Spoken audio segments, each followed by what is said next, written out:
Alright, hello everybody, this is the Benjinator, and you're watching Let's Play Chrono Trigger, the bonus edition. This is part 77, and this is the final episode in Let's Play Chrono Trigger. We've actually gotten to the very end.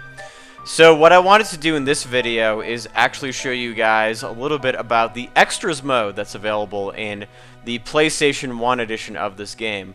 So you can actually unlock various parts of the extras mode based on how many endings you get. So if you actually start this game off, there's what's called the default mode, and that actually has very little extras. But if you get all of the endings, you are afforded a lot of goodies. So I'm going to be showing you that in this video. So if you go to the extras mode, what you want to do is go to the proper slot to wherever your game data was saved. And so yeah, we got all of this really kind of cool stuff. So the theater, of course, you have all of the videos that are actually shown. So these are all the cutscenes that you see, like Robo being revived and going to the Dactyl.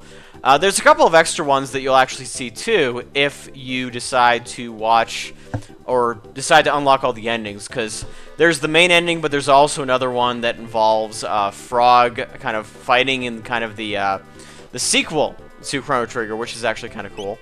But I'm not gonna show those. Those ones you can probably check out for yourself. And then of course there's the art gallery, and this stuff is kind of cool. It shows you just some of the main pictures that you'll actually find in Chrono Trigger, especially the ones that would have been featured in the instruction booklet in the Super Nintendo version. So you have all the character profiles, which is kind of cool.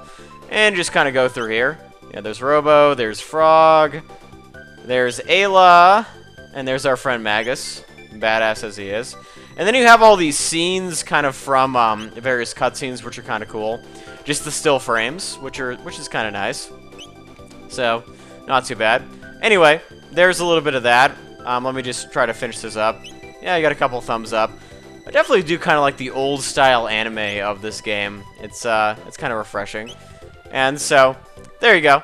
There's just a couple of the... There really isn't that many, unfortunately, of the frame shots. And then the tech showcase, which is actually kind of interesting. It'll show you still frames of every single tech you can actually get from this game. And just some of the ones that you didn't get to see that don't involve Chrono. There's Dark Eternal. This, of course, involves Magus, Marley, and Luca. That's kind of cool. It's Super Dark Bomb. You got the Omega Flare, which is actually pretty cool, too. Magus, Luca, and Robo. Not bad. It can be used with one of the rocks, I believe. And then, of course, the Piezo Dance. That's kind of fun, too. Just kind of goofy. And Spin Strike, which I actually did use in one of the final battles against Lavos. And then Grand Dream, which is a kind of a weird one. This is definitely one of those lower HP, greater damage things with Frog, Marley, and Robo. And then the other ones we've seen before: Delta Force, Arc Impulse, Lifeline, Final Kick, Delta Storm, Fire Zone, Gatling Kick, and Triple Raid. And so we've and 3D Attack, my personal favorite, Twister. So all these things, I didn't get to show them all, but in some respects we have seen most of the triple techs, which are kind of cool. So definitely worth something checking out.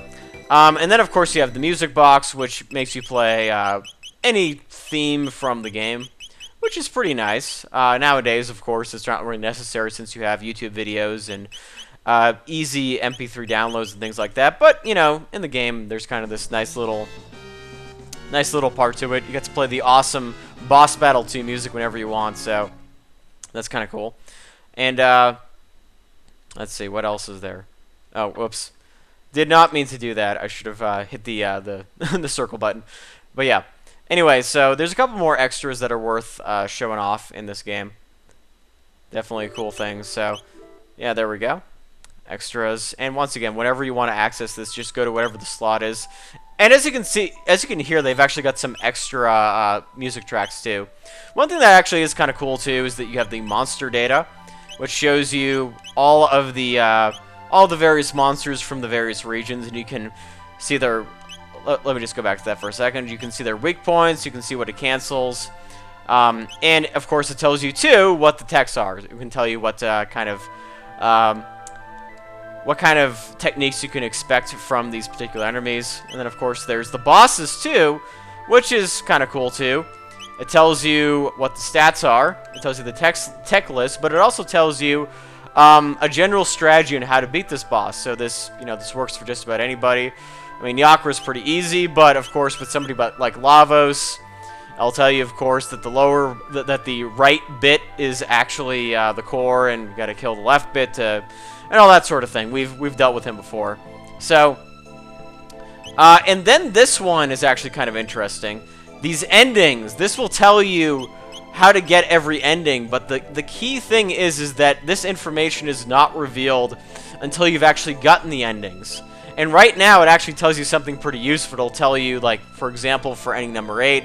After you retrieve the key from Azla, defeat Lavos before you hit the Master Meteor Frog, and then it'll give you some comments about it.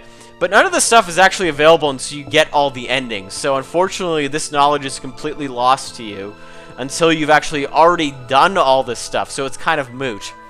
And then finally, you have the treasure map, which tells you, and I'll show you how this works. It can tell you where all of the treasures are in the entire game. And you get to choose just an area, and you get to kind of go to various places. So, for example, in Enhansa, you get to go behind here if you haven't found it. And this new will give you a magic tab and the speed tab, and so forth. And you can actually do this in any area in the game, which is kind of nice. So, anyway, that's just kind of the extras mode for you. It's kind of cool, but generally speaking, I think that this type of bonus mode would have been a lot more helpful if you had been able to go through the game, unlock, get through various parts of the plot, and then this would gradually be unlocked for you as trying to give you a hint. But unfortunately, you are given this stuff after you've completed the game and you're working on the endings. So really, it's not helping you out in any kind of case at all. It's just kind of, it's there as kind of a bonus extra at the very end once you've done everything, but it's not actually going to help you. I think that this type of bonus mode would be a lot more useful if there was a new player and could use this as kind of a guide if they got lost. But as it is, I think it's kind of moot. All the stuff is nice, but you know how to defeat these bosses. You know what the music sounds like. You kind of know where all the treasures are if you've gotten this far. I mean, you might have missed a thing or two, but still, it's a little moot at this point. But anyway, I just want to show you guys some of the extras.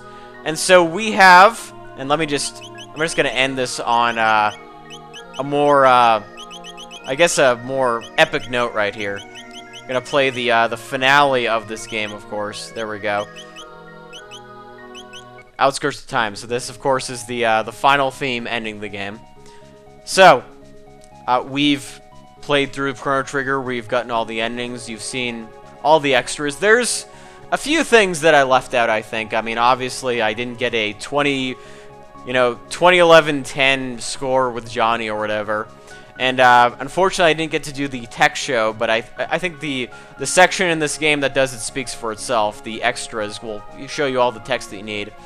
And, but I think we've done a pretty good job of going through this game. It's been a lot of fun to record this LP. And as I mentioned before, the next one is going to be Saga Frontier. Look forward to that. It's going to be a lot of work, but it is going to be worth it, I think. And so I hope you guys have enjoyed watching Let's Play Chrono Trigger the Benjinator. And till next time, on to the next Let's Play. So, salutations, Godspeed, and good luck.